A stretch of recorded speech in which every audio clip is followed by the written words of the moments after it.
हैं जो कि जैसा कि हमने आपसे निवेदन किया था, वे बस आने वाली है, रास्ते में है डॉक्टर आभा मिश्रा, वो ज्ञानी कॉलेज में है, वहाँ एक सेमिनार है, बस वो वहाँ से चलती है, किसी भी समय पहुँचेंगी तो उनके लिए ये जो सीट है वो खाली है। अब मैं अशोक चौहान जी से आग्रह करूंगा कि वे आएं और इस सत्र का संचालन करें। अशोक चौहान।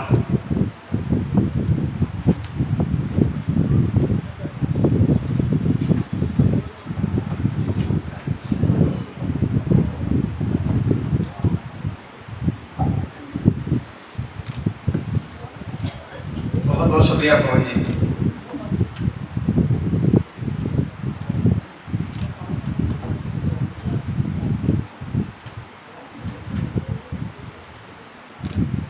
प्रस्तुति संस्था के इस वैद्य कविता पाठ में मैं मंच पर आसीन हमारे गणों का स्वागत करता हूँ। आप सभी उपस्थित महानुभावों का, छात्रों का, हमारे मित्रों का मैं तहे दिल से स्वागत करता हूँ। हमारे पास समय की बाध्यता रहेगी, लंबा कविता पाठ है, तो आप अपने समय का ध्यान रखिएगा। आज की इस कार्यक्रम की जो सहयोगी संस्था है, सहयोगी संगठन है, उसके बारे में आप सामने लिखा हुआ देख रहे हैं, प्रगतिशील लेखक संघ। प्रगतिशील लेखक संघ के बारे में हमारे पुराने तमाम जो शहर के सामान्य सुधीजन है वो जानते हैं, लेकिन जो यहाँ पर नए हमारे कविगण हैं उन्हें शायद इसके बारे में ज़्यादा जानकारी नहीं होगी। और ये जो एक पंपलेट बांटा गया है, ये प्रगतिशील लेखक संघ का एक घोषणा पत्र है, घटनाओं अधिवेशन का। मैं चाहता हूँ इसको आप ध्यान से पढ़िएगा। ये केवल एक आम पंपलेट नहीं है, एक महत्वपूर्ण दस्तावेज है, इतिहास तारीख के पन्नों पे इसका जिक्र आता है। प्रगतिशीलता को समझने के प्रगतिशीलता को समझे बिना हम कविता में उस उत्कृष्टता को नहीं पा सकते। प्रगतिशीलता वह मूल्य है जिसके जरिए ही हम किसी भी कला का उत्कर्ष पा सकते हैं। कला में उदात्त जो सृजना है, सृजनात्मक उदात्तता है, उस तक पहुंच सकते हैं। हमारे आभा मिश्रा जी आ गई हैं, हम उनका स्वागत करते हैं।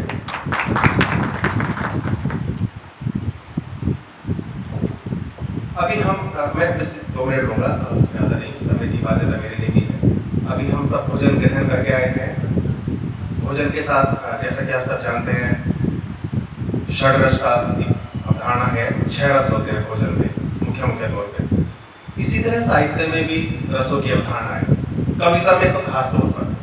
अगर कविता में रस की अवधारणा के बारे में नए कवि, नव आगमित कवि, हमारे नए छात्र, हमारे बहने अगर उस बात को, हालांकि वो पाठ्यक्रम पुस्तकों में शुरू से ही सिखाया जाता है, लेकिन यहाँ मैं तवज्जो उनका ध्यान दिलाना चाहूँगी, नव रसों की अवधारणा पर जरूर गौर करें। और ये रस की अवधारणा में जो प्राचीन कविता है उसके संदर्भ में बात नहीं कर रहा हूँ। आज जीवन में जिस तरह तनाव भरा हुआ है, राजनीतिक दुराग्रह का ये समय है, धार्मिक दुराग्रह का समय है, ऐसे समय में जब तनाव हमारे आसपास पसरा हुआ है, तब हम अपने उन रसों की पहचान कर सके, उन रसों को बरकरार रख सके। और ये रस केवल सुख के रस नहीं है, ये दुख के रस भी हैं, ये अवसाद के रस भी हैं, उल्लास के, तमाम रसों के बारे में।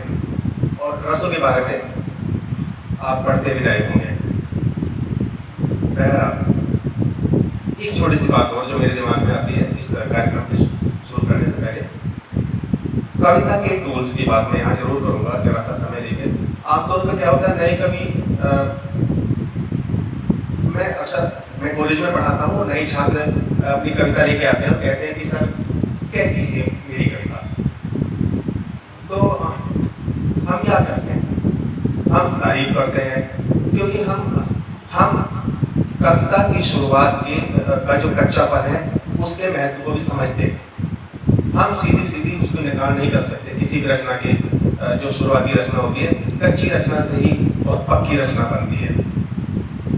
तो हम छात्रों से कहते हैं कि आपको ये अच्छा प्रयास है, लगातार लिखते रहना, इसमें भाव इसमें जो शब्दों का जो चयन है उस पर ध्यान देते रहना और लगातार परिष्कार करते रहना। ये इस तरह के जो आयोजन है, यहाँ पर हम कविता पाठ तो कर रहे हैं, साथ ही साथ कविता भी सीख रहे हैं। दूसरे रचनाकार कैसे कविता लिख रहे हैं, किन मनोभाव को शामिल कर रहे हैं, वो भी यहाँ पर हम सीख रहे हैं। मैं नए जो हमारे रचनाकार हैं, युवा साथी, उनकी तरफ मुखातिब होकर ये बात मैं कह रहा हूँ। कार्यक्रम की शुरुआत करते हैं सीधा कविता पाठ कर। मैं पहले कवि के रूप में आमंत्रित करूंगा आभा श्रीवास्तव जी को। आभा जी का स्वागत।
अपने मत में। धन्यवाद। साथ ही आप सभी को 75वें स्वतंत्रता दिवस की बहुत बहुत बधाइयाँ। नमस्कार। बहुत बहुत धन्यवाद आभा जी। अगले कवि के रूप में अर्चना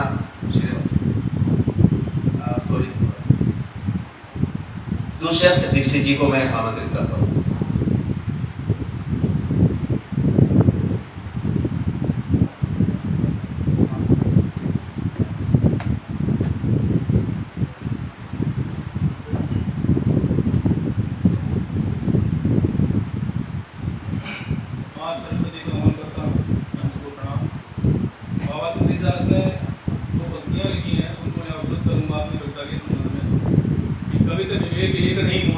सत्य कहो लिखाकर पूरे क्षमीय सज्जन मोर डिटाई सुनिए बाल वचन हो जाए। मेरी कविता है चीखो। तुम्हारा मौन अन्याय को बढ़ाएगा, अन्यायी को और बलि बनाएगा। मौन को ही स्वीकृत माना जाएगा। समस्याओं का समाधान मौन नहीं है। इसलिए मैं फिर कहता हूँ कि चीखो ताकि आपकी आवाज गगन सुने, चीखो ताकि धरती कांप जाए। सभ्यताओं का निर्माण शांति ने नहीं किया। सृजन की नींव विप्लव ने ही रखी है। शांति लक्ष्य हो सकती है केवल, लेकिन इसका आरंभ कोलाहल से है। इसलिए मैं फिर कहता हूँ कि चीखो ताकि विप्लव आ जाए, चीखो ताकि व्यवस्था में बदलाव। तुम्हारे जिंदा होने का प्रमाण है कि तुम अभी तक आवाज करते हो। यह कि कई तरह मारने पर न मरते हो, कि इसलिए इस धरती पर धर्म राज करता है। इसलिए मैं फिर कहता हूँ कि चीखो ताकि सिंहासन के पाए हिल जाएं, चीखो ताकि मुकुट धरती पर हिल जाए। समय के पटल पर भी लिखा जाएगा, इतिहास फिर स्वयं को दोहराएगा कि मरे हुए शहर में कुछ तो जिंदा थे, जो हुआ उसे देख कुछ तो शर्मिंदा थे। इसलिए मैं फिर कहता हूँ कि चीखो ताकि इतिहास बन जाए, चीखो ताकि वह अमरता दिलाए। और जो मेरे समय बचा हुआ मेरा, तो मैं ये छोटी सी कविता और कहूँगा। इसी क्रम में है विरोध के ऊपर। और साहित्यकार के अंदर चौतरफा चयनित विरोध नहीं होना चाहिए कि हम इसी खांचे में विरोध करेंगे। उसका विरोध वास्तविक होना चाहिए और उसका हर अन्याय, हर तरह के अन्याय के विरोध होना चाहिए।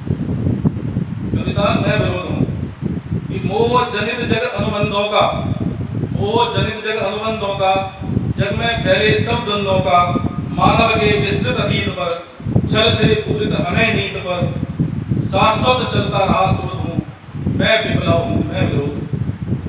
अंतर की उठती ज्वाला का, जय की चढ़ी हुई हाला का, सत्ता के छाए छत्रों पर, नरता के शोषण पत्रों पर, मैं प्रगटा देवीय क्रोध हूँ मैं, विप्लव हूँ मैं विरोध। देखिए विरोध किस तरह आता है। देवता भेजते हमारे अंदर विरोध को। आजकल हम इग्नोर करने लगे सारी चीजों को, आसपास की चीजों को, लेकिन उस विरोध को आप संरक्षित करिए कि मानव के उर की पीड़ा का, मानव के उर की पीड़ा का, सत्ता के छल की पीड़ा का, समावेद इस जन के बल पर, समावेद इस जन के बल पर, मानव तेरी कीर्ति विमल पर, नव जय का मैं नव प्रबोध हूँ मैं, विप्लव हूँ मैं विरोध।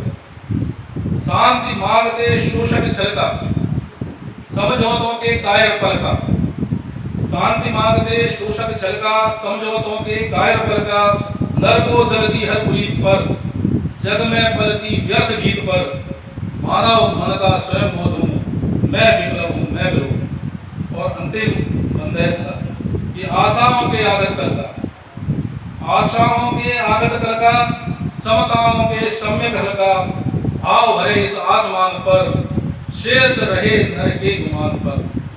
लिखता मैं लेखक अबोध हूँ मैं, विप्लव हूँ मैं विरोध।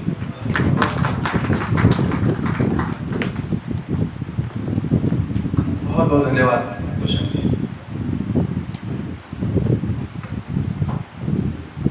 हर एक कवि के लिए 4 मिनट का समय निर्धारित है और अब तक तो खैर बड़ा अनुशासित तौर पे चल रहा है। अगले कवि के रूप में मैं आमंत्रित करना चाहूँगा जितेंद्र राज जी को। क्या स्वागत, आइए।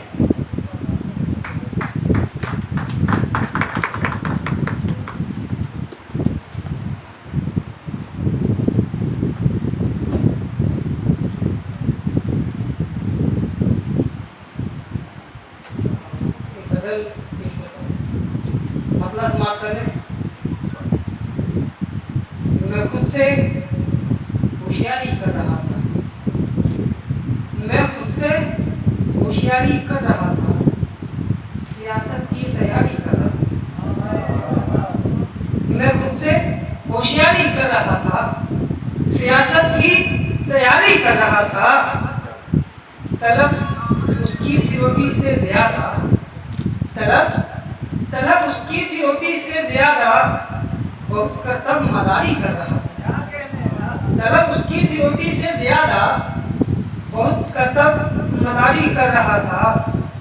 खड़ा अपनों की जानिब था मगर वो, खड़ा अपनों की जानिब था मगर वो, तरफदारी हमारी कर रहा था। खड़ा अपनों की जानिब था वो, खड़ा अपनों की जानिब था मगर वो, तरफदारी हमारी कर रहा था। हम ही क्या हर कोई पगला गया था, हम ही क्या हर कोई पगला गया था। वो बातें इतनी प्यारी कर रहा था। हम ही क्या हर कोई पगला गया था। वो बातें इतनी प्यारी कर रहा था। और गजल में आपको मंसूब करके, गजल में आपको मंसूब करके मैं अपने ख्वाब जारी कर रहा था। गजल में आपको मंसूब करके मैं अपने ख्वाब जारी कर रहा था। जभी वो चूमकर शीरी लबों से, जभी वो चूमकर शीरी लबों से मेरी पलकों को खाली कर रहा था, मेरी पलकों को खाली कर रहा था। वो बड़ी संजीदगी से एक झूठा, बड़ी संजीदगी से एक झूठा खुद अपनी दस्तकारी कर रहा था। बड़ी संजीदगी से एक झूठा खुद अपनी दस्तकारी कर रहा था। जमीन पर पांव रखता भी तो कैसे, जमीन पर पांव रखता भी तो कैसे, मैं अपनी ही सवारी कर रहा था। जमीन पर पांव रखता भी तो कैसे, मैं अपनी ही सवारी कर रहा था। कि मोहल्ले का मेरे कल एक लड़का, मोहल्ले का मेरे कल एक लड़का बहुत आवाज भारी कर रहा था। मोहल्ले का मेरा कल एक लड़का बहुत आवाज भारी कर रहा था।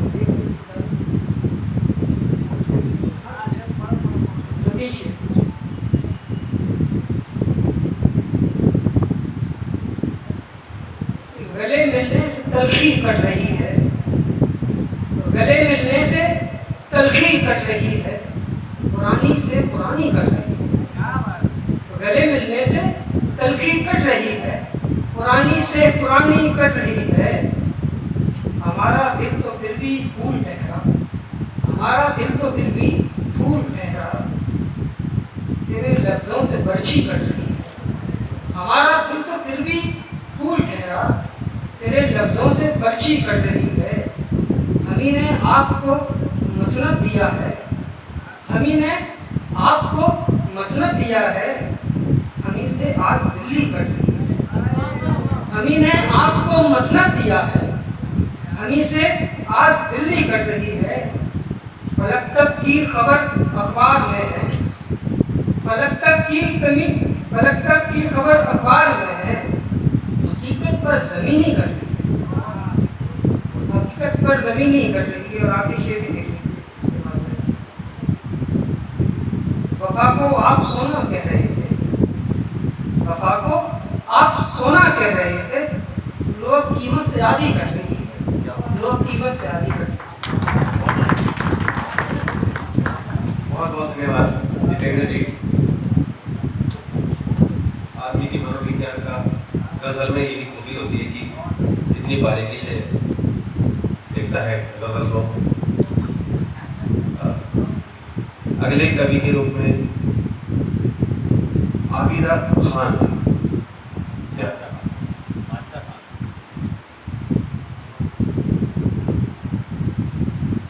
ये एक थोड़ा सा मजीदा खान जी।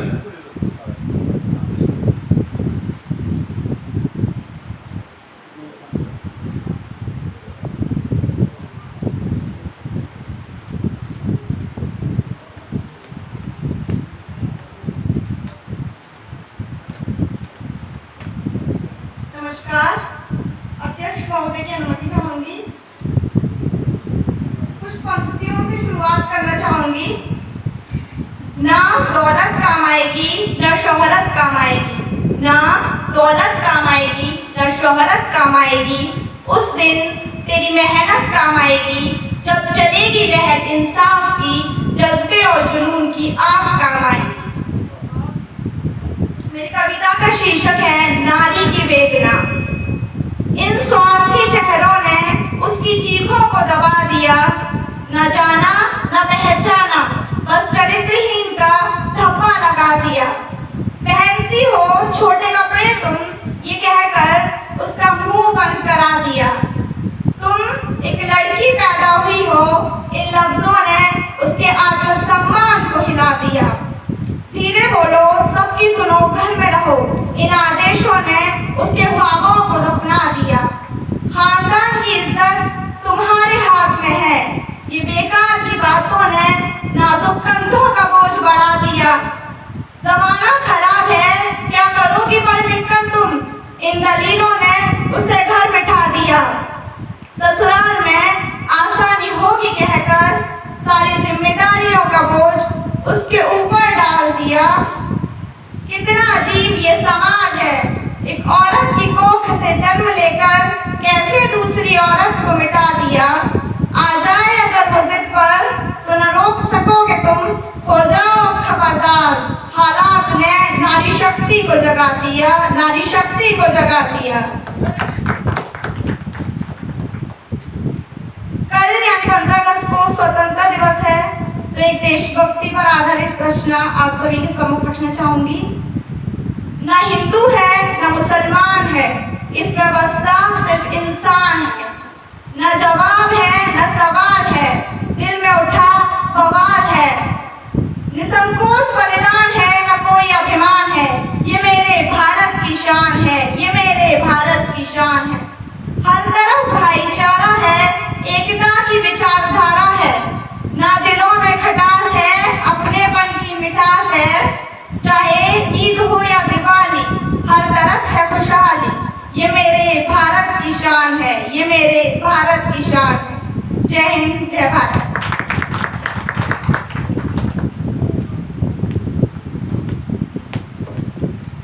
एक स्त्री के मन का आक्रोश, घर परिवार में व्यवस्था की वो खामियां जो अक्सर अनदेखी की जाती है, उसकी बड़ी सुंदर, बड़ी गहन अभिव्यक्ति माजिदा जी की कविता में थी। अगली कवि के रूप में मैं ममता पाठक जी, ममता पाठक शर्मा जी को आमंत्रित करता हूँ।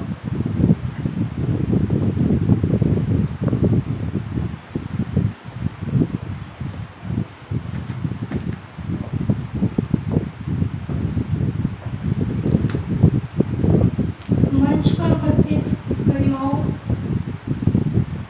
और मेरी प्रिय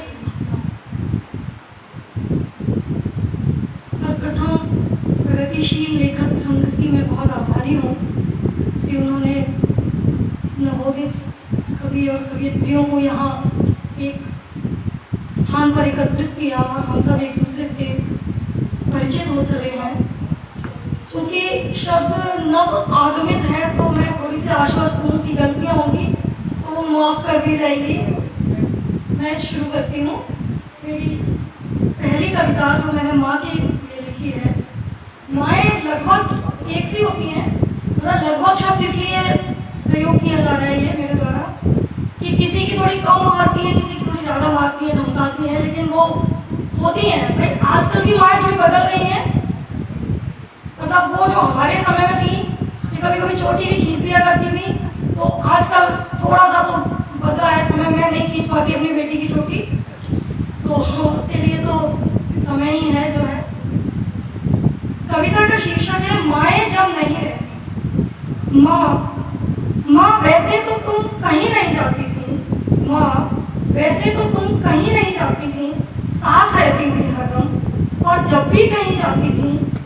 बनी ही रहती थी घर में, कढ़ेरी के कलशों में, रसोई के बर्तनों में, सींक की झाड़ू में, नल के पानी में, चटाई की तहों में, तह की हुई चादरों में बड़े जतन से बची रहती थी। और जब लौट कर आती थी, तूफान मचाती थी, खाली करती थी बर्तन और मांस धोकर दोबारा भरती थी, साफ कपड़ों को फिर धोती थी, झड़े झड़ाए घर को फिर से बुहारती थी, रसोई में बनी रोटियों को उलट पुलट कर देखती थी, अक्सर मुंह बिचकाती थी, भौं चढ़ाती थी। क्या टोटका था तुम्हारे मन में? क्या टोटका था तुम्हारे मन में कि माँ द्वारा की प्रशंसा से लड़कियां सिर चढ़ जाती हैं? क्या टोटका था तुम्हारे मन में कि माँ द्वारा की प्रशंसा से लड़कियां सिर चढ़ जाती हैं और सिर चढ़ी लड़कियां बहुत दुखदाई हो जाती हैं? अब इस बार जो गई हो तुम, तो देखो कल से औंधे पड़े हैं, उन्हें कोई नहीं धोता। दरवाजों और खिड़कियों के कुंदे बंद ही रहते हैं, छत पर चमगादड़ उल्टी लगती हैं, दीवारों और फर्श पर सीलन पसरी है, पंखों पर लटके हैं जाले और तुम्हारी तुलसी के गमले में खरपतवार उगाई है। देहरी पर पांव कम आते जाते हैं, दिन भर जो देरी घूम देते थे, कुछ देशज शब्दों का प्रयोग मैंने जानबूझकर किया है, दिन भर जो देहरी घूम देते थे उन सभी के घर बस गए और तुम्हारा घर सूना पड़ा है, और तुम्हारा घर सूना।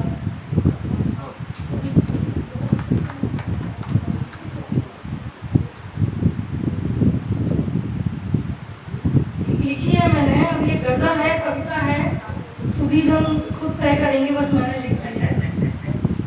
क्या पता क्या बात याद आती है, क्या पता क्या बात याद आती है। थोड़ा कोरोना काल से जोड़ के देखेंगे तो आपको ज़्यादा आनंद आएगा।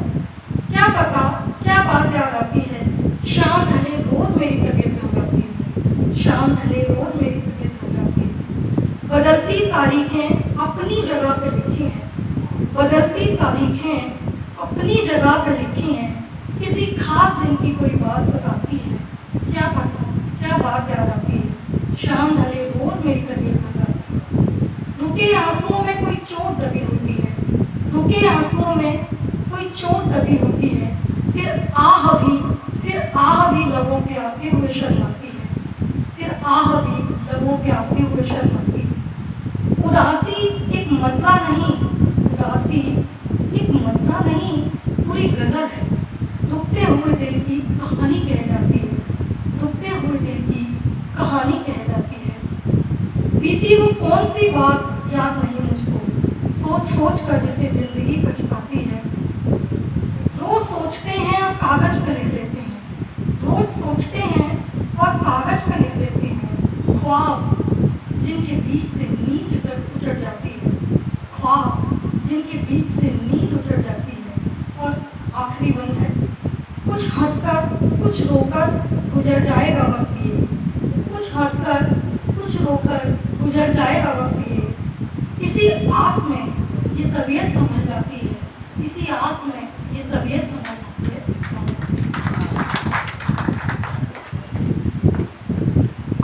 बहुत बहुत धन्यवाद ममता जी। अगले रचनाकार के रूप में, कवि के रूप में मैं आमंत्रित करता हूँ भूमिका पवार जी को, वे आए अपना कविता पाठ करें।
कोई तो कातिल का पता कीजिए, कट जाए जुबा भी, काट ले जुबा भी जालिम, लेकिन काट ले जुबा भी जालिम, लेकिन इस बार तो बोलने की खता कीजिए। कैसे हुई महंगी हवा, कैसे हुई महंगी हवा इंसान की जान से ज्यादा, हुआ कैसे लालच महंगा ईमान से ज्यादा, कैसे बढ़ गई कतारें, कैसे बढ़ गई कतारें सामान से ज्यादा, कैसे लग बढ़ गई लाशें शमशान से ज्यादा। है सवाल ये और सवाल उठाया कीजिए। कमी कैसे अस्पतालों की, कमी कैसे अस्पतालों की मंदिर मस्जिद से ज्यादा, कमी कैसे अस्पतालों की मंदिर मस्जिद से ज्यादा, है अज्ञान क्यों ज्ञान से ज्यादा। हुए इंसान कम कैसे, हुए इंसान कम कैसे हिंदू या मुसलमान से ज्यादा। हल दे रहे हैं क्या भगवान, हल दे रहे हैं क्या भगवान आज विज्ञान से ज्यादा। मुद्दा है ये और मुद्दे को उठाया कीजिए। हर आंख में आंसू है अरमान से ज्यादा, हर आंख में आंसू है अरमान से ज्यादा, नदियों में बह रही लाशें तूफान से ज्यादा, नदियों में बह रही लाशें तूफान से ज्यादा। मुस्कुराता क्रूर शासक सोच रहा, मुस्कुराता क्रूर शासक सोच रहा, है मालिक जरूरी आज पूरे हिंदुस्तान से ज्यादा, है मालिक जरूरी आज पूरे हिंदुस्तान से ज्यादा।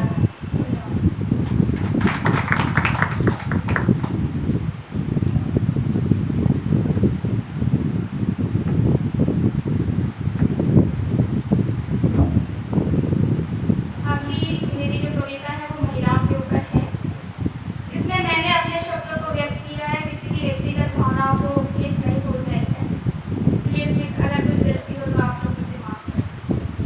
हूँ नहीं कांच की गुड़िया, हूँ नहीं कांच की गुड़िया जो सजा के रखोगे, ना हूँ कोई गहना जो छुपा के रखोगे, ना हूँ कोई गहना जो छुपा के रखोगे। हूँ तो आखिर चिंगारी ही, हूँ तो आखिर चिंगारी ही, कब तलक रूड़ियों की घास में दबा के रखोगे। हवा जो पा जाऊं कभी सटीक चिंतन की, हवा जो पा जाऊं कभी सटीक चिंतन की, डर चलेंगे दीवार चलेंगे, डर चलेंगे दीवार चलेंगे, मनु के अल्फाज चलेंगे, धू कर हर रीति रिवाज चलेंगे। तब किस बंधन में बांध रखोगे, तब किस बंधन में बांध रखोगे। वेद चलेंगे कुरान चलेंगे, वेद चलेंगे कुरान चलेंगे, उसमें लिखे हर फरमान चलेंगे। करके कंगन पैर के पैबंद, करके कंगन पैर के पैबंद, सुर्ख चेहरे के लिबास चलेंगे। तब किस तरह खुदा बन सकोगे, तब किस तरह खुदा बन सकोगे। रिहाई का जश्न मनाया जाएगा, रिहाई का जश्न मनाया जाएगा, हम दोनों को इंसान बनाया जाएगा। तुम्हारे फैसले तुम करना, तुम्हारे फैसले तुम करना, मेरे फैसले मैं। कहो इस कदर कदम से कदम मिलाकर चल सकोगे, कहो इस कदर कदम से कदम मिलाकर चल सकोगे। धन्यवाद।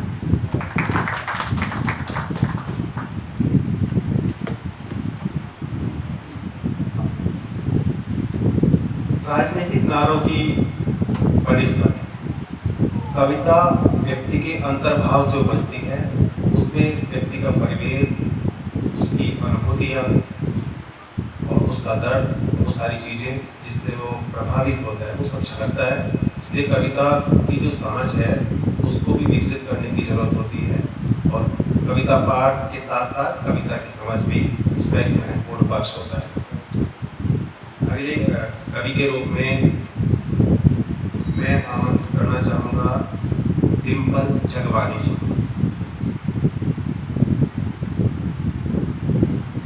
आमतौर पर कविता के बाद किसी पंक्ति को लेकर टिप्पणी की जाती है। एक तो हमारे पास समय अभाव है, हम किसी कविता पर किसी तरह की प्रशस्ति का मैं नहीं कर रहा हूँ, क्योंकि समय की बात है टाइम मेरे पास।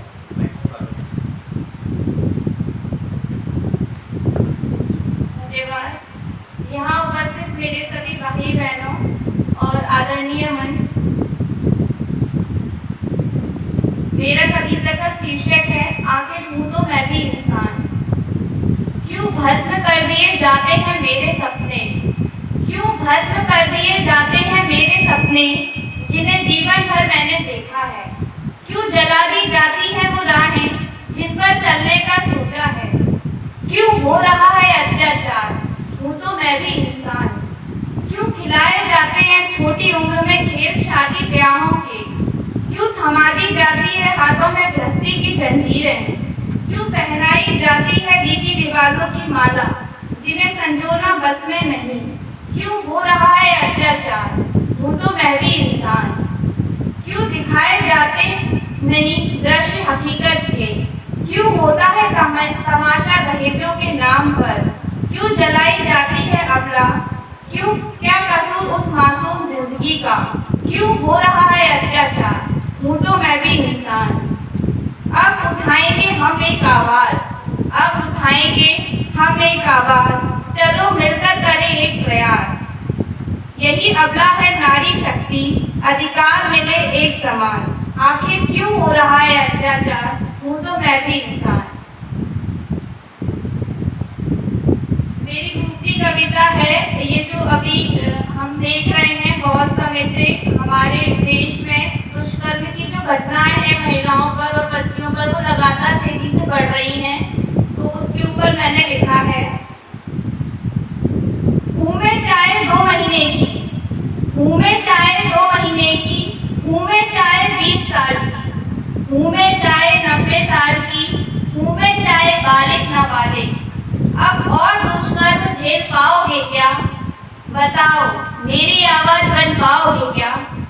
अगर होती तुम्हारी रिश्तेदार, अगर होती तुम्हारी रिश्तेदार, तब और शांत रह पाते। अगर होती तुम्हारी पड़ोसी, तो घर बैठ अपनी महिलाओं को सुरक्षित रख पाते। अब और दुष्कर्म झेल पाओगे क्या, बताओ मेरी आवाज बन पाओगे क्या। अगर कपड़े छोटे होते तो मुझे सुनाते सब, अगर उम्र बालिग होती तो मुझ में ही खोट बताते सब। लेकिन बात अब 2, 6, 8 महीने की मासूम बच्चियों पर आ गई। बोलो अब और शांत रह पाओगे क्या, अब और दुष्कर्म झेल पाओगे क्या। मेरी आवाज बन पाओगे क्या, करने वाला नाबालिग होने पर भी छूटा।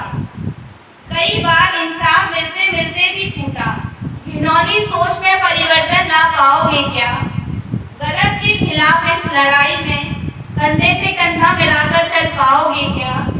अब और दुष्कर्म झेल पाओगे क्या, बताओ मेरी आवाज बन पाओगे क्या। धन्यवाद।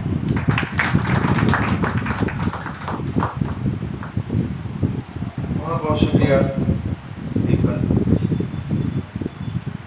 किसी भी समाज की बेहतरी, उसका स्वरूप इस बात पर निर्भर करता है कि वहाँ पर महिलाओं की क्या स्थिति है, उनके साथ क्या व्यवहार करते हैं पुरुष समाज या पूरा समाज। अगले कवि के रूप में रचना मिश्रा जी को मैं आमंत्रित करूँगा।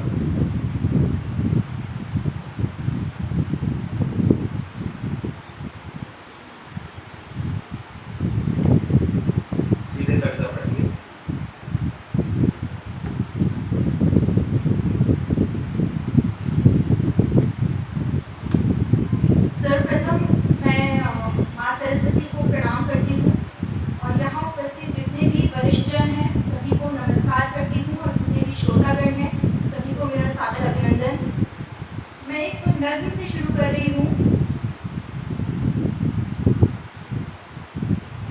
कभी छत की मुंडेर से टिककर डूबती शाम के हवाले से सुरमई रंग की लकीरें खींच दूर अंबर के कैनवास तले रात की सिरवटें संजोई हैं। एक समंदर की शांत लहरों ने बड़े चुपचाप बड़े हौले से सारी दुनिया से चुराकर आंखें, सारे इल्जाम हवाओं पे रख अनगिनत किश्तियां डुबोई हैं। या किसी भीड़ भरे मेले में शोर से दूर हो गया हो मन, और किसी भोले भाले बच्चे की मुस्कुराहट में खो गया हो उस वक्त मेरे भीतर भी मुस्कुराता हुआ सब कोई है। रेलगाड़ी के आखिरी डिब्बे या किसी बस की खुली खिड़की से झांकती ख्वाहिशों की जद्दोजहद मेरी एक डायरी के पन्ने पर जागी जागी है, सोई सोई है। बात जो तुमसे कहनी चाही थी बस वही नज़्म में पिरोई है। बात जो तुमसे कहनी चाही थी बस वही नज़्म में पिरोई है। एक छोटा सा मुक्तक और पढ़ना चाह रही थी। जैसे कि आप सब जानते हैं श्रावण मास चल रहा है और वर्षा ऋतु का समय होता है और एक छोटी सी बात कि मेरी ही तरह बहुत सारे अधिकतर युवा वर्ग ने कविता की तरफ जब रुझान किया होगा तो डॉक्टर कुमार विश्वास को ज़रूर सुना होगा और उनका एक मुक्तक बहुत प्रचलित हुआ है जो कि आप सब जानते हैं कि कोई दीवाना कहता है, कोई पागल समझता है, मगर धरती की बेचैनी को बस बादल समझता है। तो ये मुझे सुनकर के ऐसा लगा कि धरती की तरफ से भी एक उत्तर दिया जाना चाहिए। उनको कोई प्रत्युत्तर देने का मेरा प्रयास नहीं है, बस मैं धरती की तरफ से ये कहना चाहती हूँ कि क्या महज एक एहसान करता है बादल बरसकर या धरती भी इसके लिए कोई प्रयास करती है। सुनिएगा। महीनों धूप में जलती है, तपती है, पिघलती है। महीनों धूप में जलती है, तपती है, पिघलती है। सुबह से शाम तक लेकर के एक उम्मीद चलती है। कई एहसान लेती है नदी पेड़ों हवाओं से, कहीं जाकर के तब दो बूंद बादल से निकलती है। कहीं जाकर के तब दो बूंद बादल से निकलती है। एक छोटा सा मुक्तक और सर, अभी जन्माष्टमी भी आ रही है और तो मैं कृष्ण और राधा के प्रेम पर जो आधारित है एक छोटा सा मुक्तक मैं पढ़ना चाह रही थी। तेरे वादे से प्यार करती है, तेरे वादे से प्यार करती है, जो तेरा एतबार करती है। रे कन्हैया तू कैसे भूल गया, रे कन्हैया तू कैसे भूल गया। राधिका इंतजार करती है, राधिका इंतजार करती है।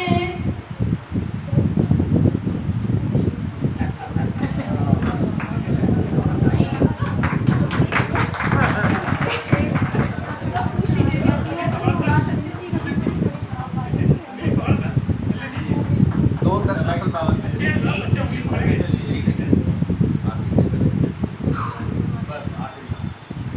जैसे कि कल स्वतंत्रता दिवस है और उसके बिना मैं यहाँ से चले जाऊँ तो मुझे ऐसा लगेगा कि सिर्फ एक ही दिन का फासला है और मैं उसके बारे में कुछ नहीं कह रही हूँ। आज़ादी से हमारे एक बहुत ही दर्दनाक हादसा भी जुड़ा है जिसको हम बंटवारे के रूप में याद करते हैं और हमेशा वो धर्मों को लेकर के कोई ना कोई बात चलती रहती है। एक गज़ल लिखी है, बहुत सारे शेर हैं लेकिन मैं बस एक ही शेर पढ़ूंगी, मंदिर के बाद जस्ट एक ही शेर आपको सुनाऊंगी और आप समझेंगे बस। भले दुनिया ये अनजानी रहेगी, भले दुनिया ये अनजानी रहेगी, मोहब्बत जान पहचानी रहेगी, मोहब्बत जान पहचानी रहेगी। और वो शेर जिसके लिए मैं ये शुरू किया है।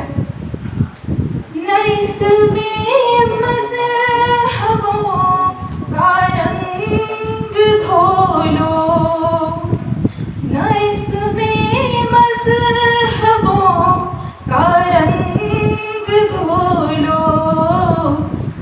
अदम की जात बस पानी रहेगी, अदम की जात बस पानी रहेगी।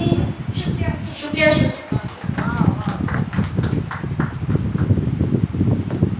समस्या यह है कि हर एक कवि को अपनी रचना बड़ी प्रिय होती है, तो दूसरे जो बैठे हुए कवि हैं हमें उनका बहुत ख्याल है, वो हमारे लिए बड़ी खास है, इसलिए समय की बाध्यता हमने कर रखी है। मैं समय न लेते हुए अगले कवि के रूप में जगदीश गोकलानी जी को आमंत्रित करना चाहूँगा।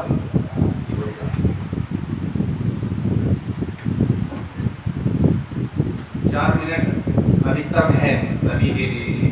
सर समय सीमा में नहीं मानती।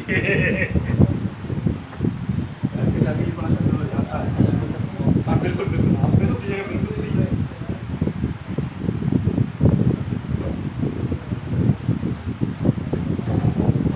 जय मां शांति। नमन मंच। स्वतंत्रता दिवस की पूर्व दिवस पर देशभक्ति गीत बोलूँगा। उससे पहले एक छोटी सी गज़ल, बहुत छोटी सी गज़ल है, केवल मुश्किल से 2 मिनट भी। ये गज़ल मैंने लिखी थी, सब्जी वाला मेरे यहाँ आया था, बोले साहब दुकानें सारी बंद हैं, सन्नाटा क्यों है?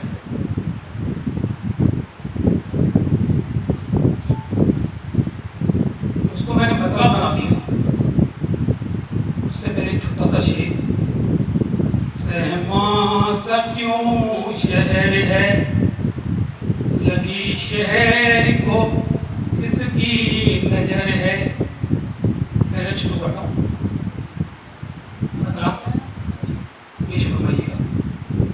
बंद तेरे शहर की हर दुकान, इतना सन्नाटा क्यों है भाई। ये रदीफ है, इतना सन्नाटा क्यों है भाई। बंद तेरे शहर की हर दुकान, इतना सन्नाटा क्यों है भाई। बंद हर शख्स की जुबान, इतना सन्नाटा क्यों है भाई। आती नहीं किसी भी दरो दीवार से आवाज, लगता हर शख्स परेशान, इतना सन्नाटा क्यों है भाई। खौफ का मंजर मन के शाया, और सन्नाटा कैसी उदासी शाई। नहीं दिखता नामो निशान, इतना सन्नाटा क्यों है भाई। दूसरा पेश करता हूँ, बहुत को कहिएगा। आकर एक दरिंदे ने कैसा मचा रखा है तबाही का तूफान। चीख पुकार सपने अनजान, इतना सन्नाटा क्यों है भाई। बहुत कम समझ लिया मैंने गज़ल में, शायद मुझे ऐसा लगा है। एक देशभक्ति गीत